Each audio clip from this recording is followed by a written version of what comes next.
Halo guys, Assalamualaikum warahmatullahi wabarakatuh. Apa kabar? Semoga teman-teman dalam keadaan sehat walafiat. Salam buat keluarga teman-teman di rumah.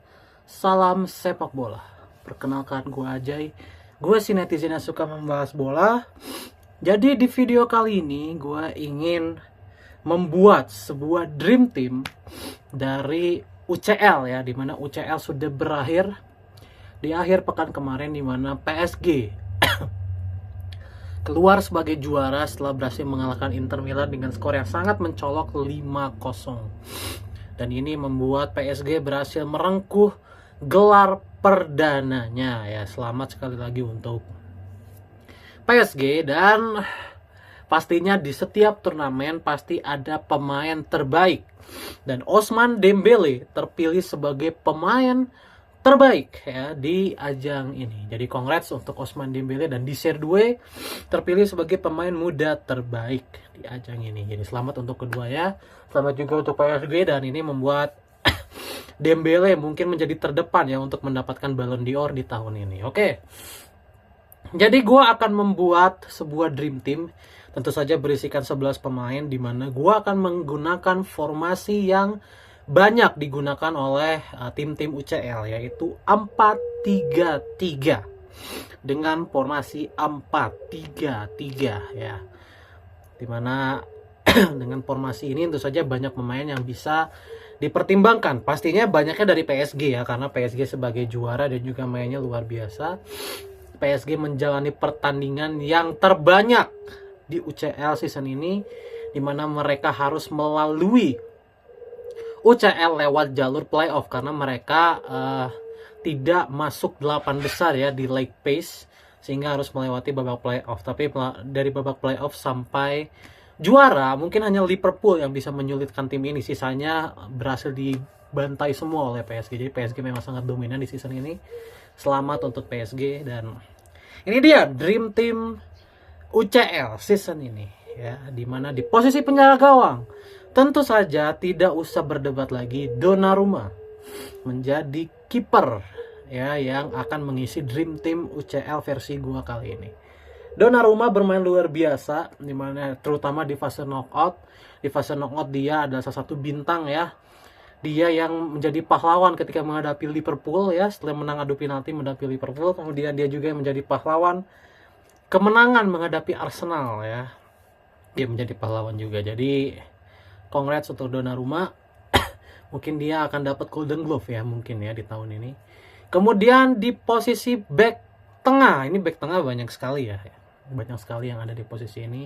Tapi yang pertama yang udah pasti menurut gue dia yang paling perform, back tengah yang paling perform di musim ini, meskipun timnya dibantai 0-5 di akhir, tapi pemain ini adalah pemain yang sangat konsisten, yaitu Alessandro Bastoni dari Inter Milan ya. Dia akan mengisi salah satu sektor back tengah, di mana dia juga salah satu kunci yang membuat Inter Milan ya hanya kebobolan 1 gol di fase leg pace. Jadi itu pun kan tidak bisa dianggap enteng ya. Dan itu adalah peran besarnya Alessandro Bastoni dari Inter Milan. Jadi gue memilih Bastoni, meskipun di 2 game terakhir Bastoni tidak terlalu perform ya, tapi ya untuk gue belum ada back yang lebih baik dibanding Bastoni di UCL kali ini. Oke. Kemudian satu back yang akan menemani Alejandro Bastoni adalah Marquinhos dari PSG tentu saja ya. Marquinhos sebagai kapten tim, dia juga sebagai jenderal di lini belakang, di mana timnya sempat keteteran di leg pace, tetapi dengan semangat, dengan konsistensi yang dia build kepada teman-temannya, dia juga bermain solid di belakang. Marquinhos terpilih sebagai salah satu dari back tengah terbaik di UCL season ini. Oke. Di sektor kanan tentu saja Achraf Hakimi ya. Achraf Hakimi bermain luar biasa. Dia bahkan mencetak gol di quarter final, di semifinal, bahkan di final. Dan ini membuat Hakimi yang tadinya menurut gue Dumfries yang di posisi ini sebenarnya adalah pemain kanan terbaik, tergeser oleh Hakimi karena Hakimi perform di quarter final, semifinal, dan final. ya dia menjadi pemain yang paling konsisten. Jadi congrats untuk Hakimi, semoga konsisten sampai musim-musim berikutnya ya. Dan di sektor bek kiri ada, ini sebenarnya ada dua nama ya, ada dua nama, tetapi gue memilih Nuno Mendes dari PSG juga. Berarti udah 4 nama ya dari PSG. Nuno Mendes bermain sangat-sangat luar biasa, sangat-sangat konsisten, dan gue rasa Nuno Mendes layak lah ada di posisi ini. Oke. Kemudian di tengah ada 3 pemain tentu saja. Yang pertama sudah pasti tidak perlu diragukan lagi, Vitinha, pemain tengah terbaik di UCL season ini menurut gua. Vitinha bermain sangat konsisten, meskipun PSG sempat goyang, tapi Vitinha menurut gua adalah salah satu pemain terbaik di PSG. Pemain yang sangat konsisten, sangat memberikan power di lini tengah, sangat memberikan tenaga, sangat memberikan power. Ini masa depan Portugal sih luar biasa cerah ya, karena ada Vitinha, ada Bruno Fernandes, banyak sekali bintangnya gitu ya. Vitinha masuk ke dalam starting dream team ya, yang ada di pergelaran UCL kali ini. Oke. Kemudian di posisi tengah kedua ada Pedri dari Barcelona. Pedri bermain sangat konsisten ya, sebenarnya dari sampai ke mereka dikalahkan Inter Milan pun Pedri masih bermain sangat baik sebenarnya.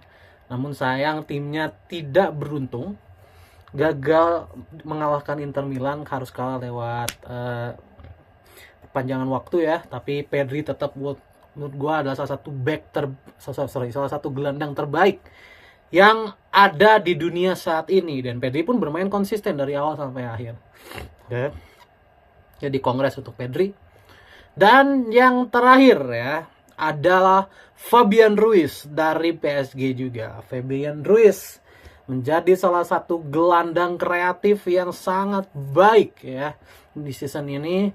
Dia memberikan tenaga yang luar biasa di PSG. Jadi memang Vitinha dan Fabian Ruiz ini menjadi aktor penting, yang sangat penting ya untuk PSG di season ini. Kunci dari Dembele bisa seperti itu, Doué bisa seperti itu, Barcola bisa seperti itu murni karena dua motor tengah ini, Vitinha dan Fabian Ruiz. Jadi gue memilih Fabian Ruiz. Satu lagi ya, berarti udah ada berapa tuh? 6 pemain PSG ya, udah ada 6 pemain PSG. Di lini depan, di kanan di kanan ada Lamine Yamal dari PSG, di mana Lamine Yamal dari Barcelona. Ada Lamine Yamal dari Barcelona, di mana Lamine Yamal musim ini meskipun gagal meraih tiket ke final, tapi peran dia untuk Barcelona begitu sangat vital, membawa Barcelona sampai ke titik ini. Hanya faktor ketidakberuntungan aja Barcelona tidak lolos ke final ya, karena Sommer kebetulan bermain luar biasa sehingga Yamal gagal mencetak gol. Namun Lamine Yamal menjadi gelandang kanan atau sayap kanan terbaik di ajang ini menurut gue. Oke? Itu dari Lamine Yamal. Dan di tengah, striker tengah ada Ousmane Dembele dari Paris Saint-Germain. Dembele sebenarnya tidak terlalu perform di awal-awal, tetapi menjelang fase playoff ya, setelah fase league phase berakhir, Dembele tiba-tiba menjelma menjadi monster menakutkan. Ya, di 2025 ini dia menjadi monster menakutkan, bahkan menurut gua dia layak menjadi kontender Ballon d'Or musim ini. Dia banyak mencetak gol, bukan hanya gol, banyak menciptakan assist.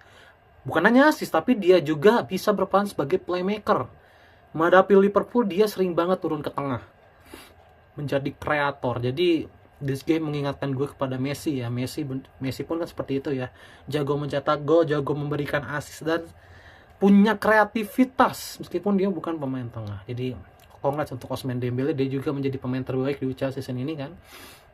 Dan yang terakhir ada Rafinha dari Barcelona ya. Rafinha bermain luar biasa musim ini, menjadi top scorer dan top assist.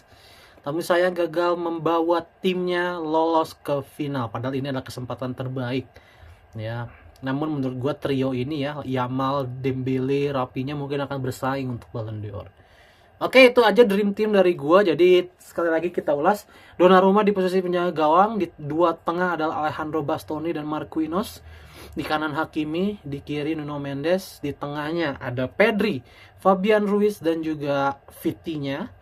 Di depannya Lamine Yamal di kanan, Dembele di tengah, Rapinya di kiri ya. Itu adalah dream team dari UCL season ini. Semoga ini sayang sekali ya nggak ada nama dari Liverpool atau Real Madrid, padahal gue berharapnya salah satu dari Liverpool atau Real Madrid itu melaju ke final, tetapi ya Liverpool tidak beruntung ya ketemu PSG Prime.